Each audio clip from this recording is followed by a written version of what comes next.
이 시간 하나님께서 우리에게 주신 말씀은 시편 110편 3절 말씀입니다. 제가 가진 성경으로는 구약성경 886쪽에 있습니다. 시편 110편 3절 한 절을 합독하도록 하겠습니다. 주의 권능의 날에 주의 백성이 거룩한 옷을 입고 즐거이 헌신하니 새벽 이슬 같은 주의 청년들이 주께 나오는도다. 아멘. 내가 복음을 위하여 모든 것을 행함은 복음에 참여하고자 함이라. 아멘. 할렐루야. 3일반 함께 하시는 모든 성도님들이 복음에 참여하기에 복음을 모든 것을 행하는 삶 사시기를 진심으로 축복합니다. 정말 오래 기다리셨습니다. 지구 반대편 브라질에서 무사히 아울리치를 마치고 돌아온 이하연 전도사입니다.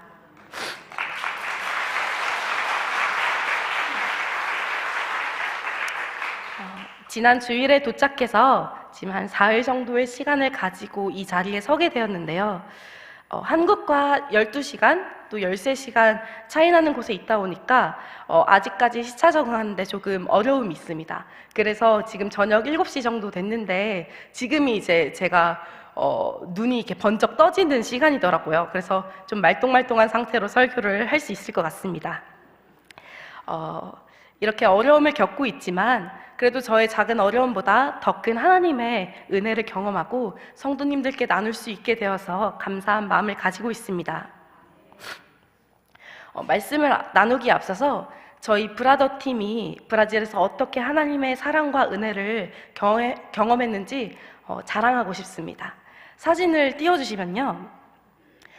네, 이때는 저희가 마나우스라는 그 아마존의 그 지역에 도착을 해서 찍은 사진인데요. 저희가 10시간, 15시간, 총 2번의 장거리 비행과 4시간 정도의 그 짧은 비행을 마치고 드디어 이 브라질 아마조나스의 주도인 마나우스란 곳에 도착했습니다. 통상 우리가 아마존이라고 부르는 곳에서 가장 큰 도시라고 할 수 있습니다. 여러분은 아마존 하면 무엇이 떠오르세요?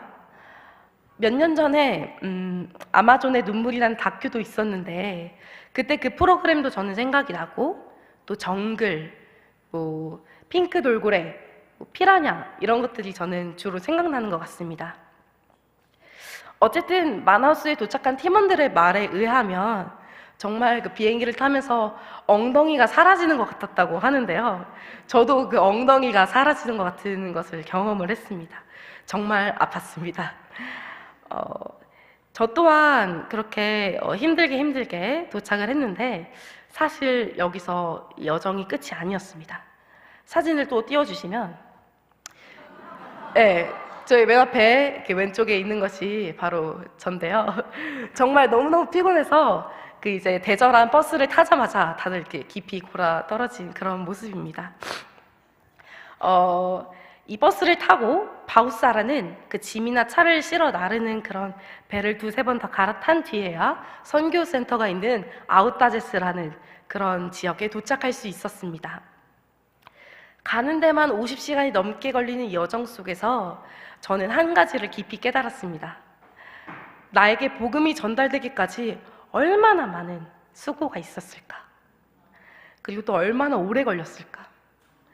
조선 땅에 복음이 전했었을 당시에는 비행기가 없었으니까 저 멀리 선교사님들이 배를 타고 오셨을 거 아니에요. 근데 그 몇 달의 시간을 견뎌서 조선 사람들에게 복음을 전하려고 찾아오신 거구나. 나는 비행기 타고 편하게 온 거구나. 이런 생각이 들었습니다. 그렇기에 우리가 예수 그리스도의 이름을 결코 가볍게 받아들여서도 안 되고 전해서도 안 되는구나를 새삼 깨닫게 되는 시간이었습니다. 선교센터로 가는 여정 속에 저희는 배를 또 타게 되었습니다. 네, 사진을 또 띄워주세요. 네, 배 사진이 정확하게 다 나오진 않지만 이 배는 화물과 차와 그리고 사람을 함께 실어 나르는 그런 배였는데요. 이렇게 두리번거리면서 배에 앉아 있으려니까 어떤 현지인 아저씨가 저희에게 하드 아이스크림을 나눠주시는 겁니다. 우리가 외국인이라 이렇게 말도 잘 모르니까 그냥 쥐어주고 돈을 받으려는 속셈이 아닌가? 이렇게 의심을 하면서 그 아이스크림을 이제 받아야 되는지 말아야 되는지 좀 고민이 되었습니다. 사모님이신 정은숙 선교사님께서 이런저러한 그 아저씨와의 얘기 끝에 이 아저씨가 그냥 주시는 거라고 해서 그제서야 안심하고 먹을 수 있었습니다. 저는 코코넛 맛을 먹었는데 정말 맛있더라고요. 네, 정말 그 별거 아닌 아이스크림인데 거의 이틀을 넘게 씻지도 못하고 또 땀을 뻘뻘 흘리면서 계속 이동만 하던 저희에게 사막의 오아시스와도 같던 그런 아이스크림이 2주가 지난 지금까지 생각이 나는 것 같습니다. 나중에 그 아저씨가 아이스크림을 준 이유를 알게 되었는데 한국에서 브라질 선교를 이제 하러 왔다는 것을 아시고 고마운 마음에 그냥 주신 거라고 하셨더라고요. 제가 격려 중에 이런 말을 했던 것이 어렴풋이 생각이 났습니다. 진짜 시원한 아이스크림 딱 하나만 먹었으면 좋겠다. 정말 막 목이 마르고 막 정말 애타는 심정이었거든요. 그런데 그것이 저의 이제 기도 제목은 아니었습니다. 그냥 지나가는 말로 와 진짜 아이스크림 하나만 먹었으면 좋겠는데 라고 이야기했던 것을, 그런 스쳐 지나가는 작은 소망을 하나님은 흘려듣지 않으시고 응답하신 것이라고 생각합니다. 어느 순간 저는 하나님의 큰일, 정말 이 땅에서 모든 영혼이 살아나고 회개하고 또 치유의 역사가 나타나고 이런 것들만 기대하고 있었습니다. 하지만 하나님 먼저 우리가 미처 구하지 못했던 정말 작은 부분까지 세세하게 살피시고 역사하시는 것을 경험하면서 그것이 참 위로가 되었던 순간이었던 것 같습니다.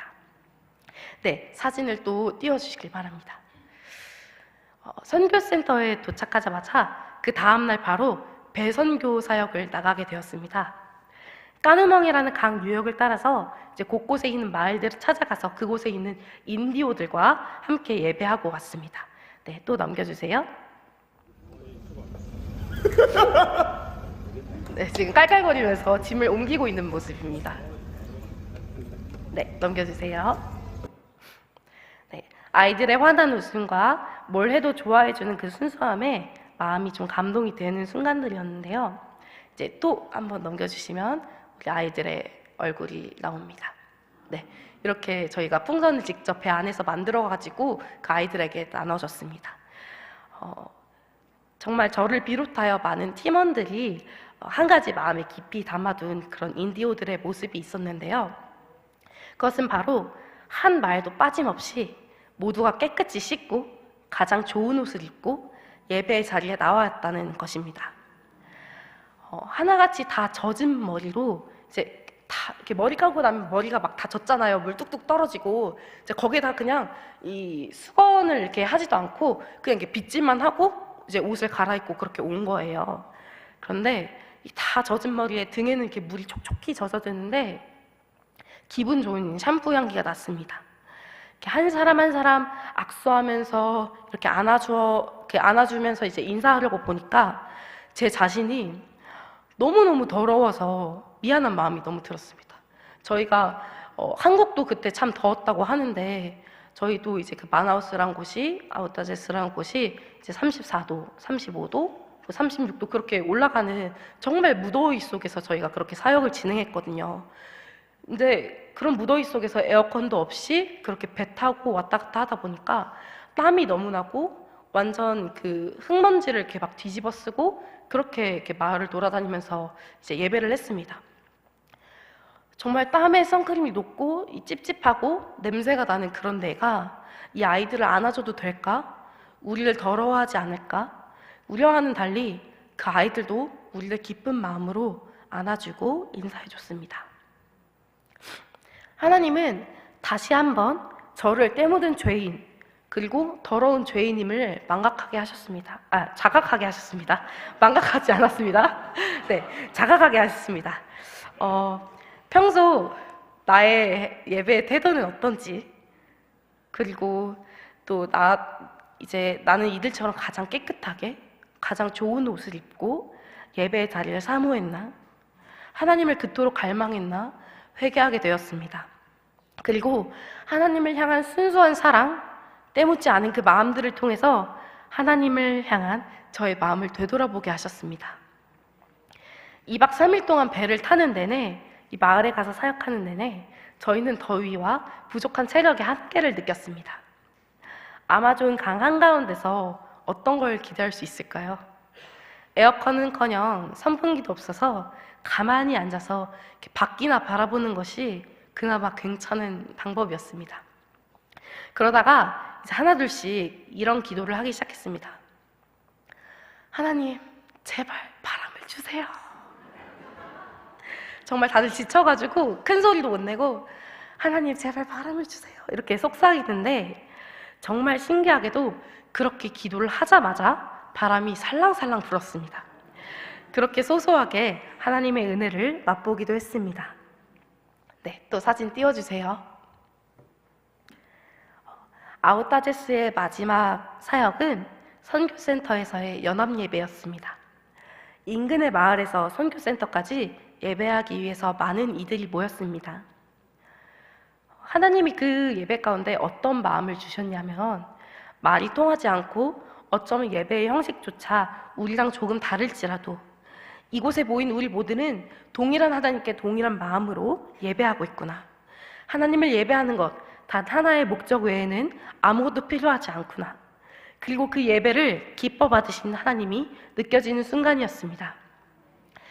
배선교를 마치고 와서 가장 먼저 했던 일은 무엇일까요? 바로 빨래였습니다. 빨래비누와 샴푸로 집에서 잘 하지도 않는, 전 집에서 한 번도 손빨래를 해본 적이 없거든요. 정말 부끄럽습니다. 그렇지만 정말 그 손빨래를 실컷 하고 빨래줄에 잘 널어놨습니다. 햇볕도 쨍쨍하고 널어놓으면 금방 마를 거야 하고 이제 다음날이 되어서 빨래를 거두러 갔는데, 예상과 다르게 빨래가 여전히 축축한 상태를 유지하고 있는 겁니다. 분명히 선교사님이 금방 마른다고 하셨는데 거짓말을 하셨나? 이게 왜 이러지? 탈수도 분명히 했는데 왜 아직도 젖어있지 하던 찰나에 선교사님께서 새벽 이슬을 맞아서 그렇다고 설명해 주셨습니다. 서울 도시에서만 자라온 저에게 새벽 이슬은 잘 와닿지 않는 말입니다. 그런데 쪽쪽히 제 빨래에 내려앉은 그 이슬이 어쩐지 또 시원하게도 느껴지는 그 아침의 공기가 이 말씀을 생각나게 했습니다.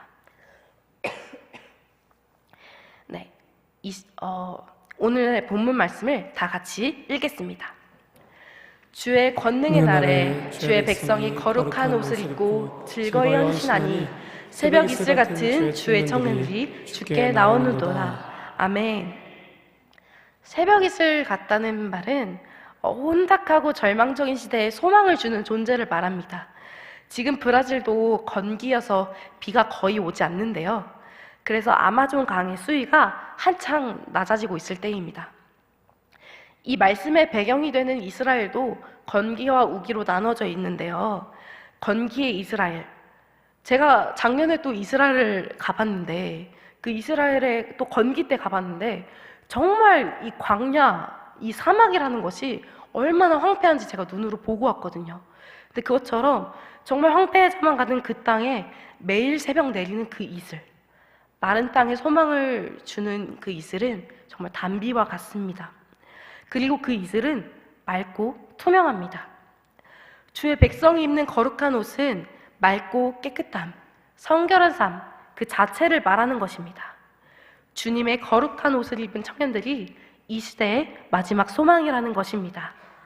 근데 물론 이 성경에서 말하는 이 청년들이 통상 우리가 생각하는 우리 청년교회 청년들을 청년교회 청년들만 이야기하는 것은 아닙니다. 주님의 백성들, 정결한 마음으로 경건을 지키며 주님 앞에 나아가는 우리 모두가 청년입니다. 저희 팀이 브라질 안에 있던 내내 계속 이야기하던 유행어 하나가 있습니다. 바로 오늘 설교의 제목인 헌신자입니다. 누가 조금이라도 은혜되는 말만 하면 너 첫 번째 헌신자, 너 두 번째 헌신자 이러면서 한국에 돌아가지 않고 브라질에 헌신하라는 그런 진담반, 농담반을 하게 되었습니다. 저는 몇 번째 헌신자였냐면 세 번째였나? 네 번째 헌신자였습니다. 처음에는 이렇게 장난식으로 그렇게 얘기를 한 거지만 선교의 일정이 진행되면 진행될수록 진지하게 하나님이 주시는 그 마음을 나누는 지체들이 생겨났고 그 기회를 놓치지 않고 12번째, 13번째, 14번째, 15번째 헌신자를 만들어가기 시작했습니다. 2주의 시간 동안 저 개인적으로 하나님께 기도했던 것은 말뿐이 아닌 정말 우리 15명 중에 단 한 사람의 헌신자가 나왔으면 좋겠다는 것이었는데 제가 지난 주일 6일 날 이제 입국을 했다고 했잖아요. 근데 저의 설교 일정을 듣자마자 이제 3일 후라는 것을 안 뒤로 제가 바로 그 헌신자가 되길 간절히 기도했었습니다. 그런데 하나님이 아직은 때가 아니라고 얘기를 해주셔서 제가 이 자리에 나와서 설교를 하게 되었습니다. 네. 예수님의 때 이 시대의 마지막 소망이 될 새벽이슬 같은 주의 청년들이 거룩한 옷을 입고 주님께 헌신하는 그 모습을 기대하게 됩니다. 시편 110편의 저자인 다윗도 저와 같은 마음이었을 것입니다. 하지만 희망적인 미래를 꿈꾸는 다윗의 입장에서는 아득히 먼 미래의 일이었을지도 모릅니다. 그러나 저는 머지않을 미래에 우리의 청년들이 또 다음 세대가 그리고 나는 늦은 걸까 체념하고 계신 우리 믿음의 선배 성도님들이 헌신에 대한 마음을 불태워 보셨으면 좋겠습니다. 국어사전에 헌신자는 몸과 마음을 바쳐 있는 힘을 다하는 사람이라고 했습니다. 하지만 이 성경이 말하는 헌신은 조금 다릅니다. 자발적으로 바치는 것, 아낌없이 드리는 것, 기꺼이 모든 것을 주는 것, 하는 것, 이것이 헌신입니다. 이러한 삶을 살아온 분을 우리는 알고 있습니다. 바로 예수 그리스도시죠. 마태복음 20장 28절을 보면 인자가 온 것은 섬김을 받으려 함이 아니라 도리어 섬기려 하고 자기 목숨을 많은 사람의 대속물로 주려 함이니라, 이렇게 분명하게 말씀하고 계십니다. 신이 인간의 몸을 입고 인간을 섬기려 한다는 것은 정말 엄청난 일입니다. 아무런 대가 없이 배고픈 자를 먹이시고 또 병든 자를 고치시고 자신의 피와 살을 내어주며 죽기까지 하신 그 모습이 진정한 헌신의 표본이라고 할 수 있습니다. 그런데요, 어떻게 우리가 이렇게까지 살 수 있을까요? 우리는 그저 예수님의 헌신을 입은 수혜자일 뿐입니다.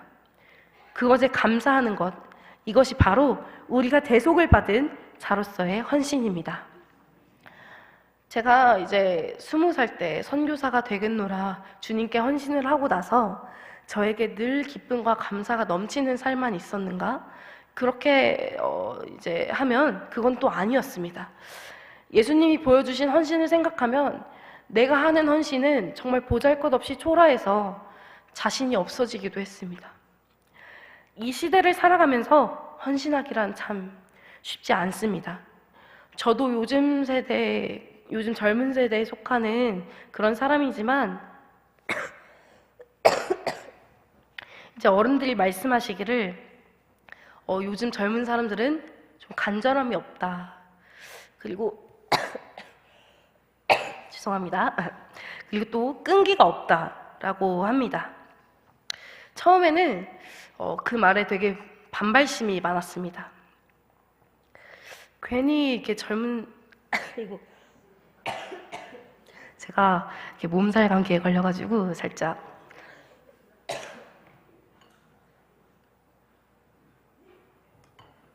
아이고 죄송합니다. 네, 그렇게 이제 어른들이 말씀하시는 젊은 사람들 끈기도 없고 이제 뭐 간절함도 없고 도대체 뭐 먹고 살래 이렇게 하시는 말씀에 되게 반발심이 많이 들어서 정말 젊은 사람들 그냥 기 팍팍 죽이는 꼰대들 아닌가? 뭐 이런 생각을 조금 하기도 했습니다. 지금은 그렇게 생각하지 않습니다. 정말 감사드립니다. 네. 그런데 이제 다시 생각해 보니까 그 말이 맞다는 것을 제가 깨달았습니다. 우리가 먹고 사는 문제에 간절하지 않고 끈기가 없는 것이 아닙니다. 바로 하나님께 간절하지 않고 하나님을 붙잡기에 끈기가 없는 것이었습니다. 주님께 진정으로 감사하면서 살아가는 삶이 아니라 그저 그냥 살아있기에 살아가는 삶들이었습니다. 함께 간 팀원들과 이제 선교를 결심하면서 각자가 내려놓은 것들을 이제 이야기할 때가 있었는데요. 그때 이 청년들의 그리고 이제 뭐 장로님의 이렇게 간증을 들을 때 이런 생각을 했습니다. 포기가 아니라 정말 하나님께 온 힘을 다하는 그런 몸부림이라고. 우리가 가진 것, 또 해야 할 것을 포기한 것이 아니라 정말 온 힘을 다해 다 드린 것이라고. 우리가 그렇게 해서 이 브라질 땅에 나아왔다고. 가만히 저 자신을 되돌아보면 과연 나까짓게 무엇을 드릴 수 있나, 정말 부족하고 연약한 모습만 보게 됩니다. 그런데 선교지에 한번 다녀오면 하나님은 정말 이렇게 초라한 내가 드리는 그 마음과 헌신을 누구보다 기쁘게 받으시는 것을 경험하게 됩니다. 저는 아마존의 인디오들을 통해 그것을 느꼈습니다. 하나님이 우리 팀원들의 헌신을 기뻐하시는구나. 우리가 그곳에 간 것만으로도 그 기쁨을 이기지 못하시는구나. 정말 우리가 했던 그 최선의 선택이 하나님 앞에 최고의 선택이 되었기를 주님의 이름으로 간절히 소원합니다. 말씀을 마무리하면서 오늘 본문의 말씀을 다시 한번 읽겠습니다. 주의 권능의 날에 주의 백성이 거룩한 옷을 입고 즐거이 헌신하니 새벽 이슬 같은 주의 청년들이 주께 나오는도다. 아멘. 브라질에 있을 때 기사로 한국의 상황을 접하면서 마음이 무척 어려웠습니다. 이 나라가 시대가 점점 악해져가는 것을 보고만 있어야 하나 싶기도 했습니다. 그리고 한국이 돌아가면 정말 사방을 두리번 거리면서 그렇게 경계하면서 살아야 되는 건가? 또 인천공항에 무슨 테러 신고가 들어왔다는데 우리가 입국할 때 정말 그 테러가 일어나지는 않을까? 정말 두려운 마음이 강했습니다. 어렵지만 많은 문제들 가운데 놓여 있지만 하나님이 우리에게 주신 그 말씀과 예배 그리고 간절한 기도를 통해서 그분의 은혜를 구하는 것이 우리가 할 수 있는 최선의 방법이지 않을까 싶습니다. 절망적인 상황에서도 오직 주님만 바라보며 즐거이 헌신하는 그런 새벽 이슬과 같은 청년 그리고 성도님들이 되시기를 주님의 이름으로 축복합니다. 이 시간 이런 기도를 두고 기도했으면 좋겠습니다. 우리 모두가 정말 예수 그리스도의 십자가의 은혜 또 부활의 능력 생명의 복음의 권능으로 말미암아 주의 백성답게 거룩하게 살아갈 수 있도록 또 우리를 섬기신 예수님을 본받아서 그 몸과 마음을 다해 그분께 헌신하는 믿음의 야성을 가진 그리스도인들로 살아갈 수 있도록 어둡고 죄 많은 이 땅에 새벽 이슬 같은 주의 청년들이 이 시대의 마지막 소망으로 그 사명을 능히 감당할 수 있도록 우리 주여 한번 부르짖고 기도하겠습니다. 주여, 살아계신 하나님 아버지 감사합니다. 아버지 우리가 정말 예수 그리스도의 그 십자가를 붙잡으며 아버지 주님께서 우리에게 보여주신 그 헌신의 모습을 바라보며 아버지 우리가 헌신하길 원합니다. 아버지 우리도 주님께 헌신하길 원합니다. 주님 우리의 영과 진리로 주님께 온전히 예배하며 아버지 우리가 그 거룩한 모습으로 정결한 마음으로 주님께 나아가며 아버지 우리 그렇게 삶의 예배를 드리며 주님께 나아갈 수 있도록 하나님 인도하여 주옵소서. 아버지 우리가 몸과 마음을 다해 정말 주님께만 헌신하는 그 믿음의 야성을 우리에게 부어주옵소서. 아버지 그 야성을 우리에게 허락하여 주옵소서. 아버지 정말 이 땅에 아버지 황폐의 정한 많은 이 땅에 새벽 이슬 같은 아버지 그 단비 같은 주의 청년들이 이때 마지막 소망으로 나올 수 있게 하나님 인도해 주옵소서. 아버지 우리 주님이 필요합니다. 주님만 필요합니다. 우리의 능력으로 아무것도 할 수 없음을 인정하며 아버지 우리의 주님의 능력을 붙잡으려 나아갑니다. 아버지 우리가 주님의 이름을 붙잡으려 나아갑니다. 주님 우리가 주님의 마지막 소망이 되겠습니다. 우리 가운데들과 청년들과 아버지 정말 헌신하게 결단한 우리 성도님들을 하나님 주여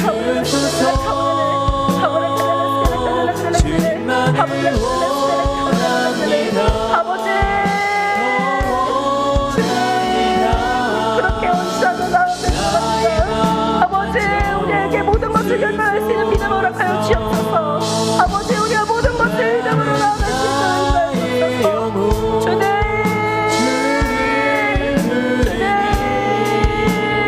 나의 맘 만져 주소서.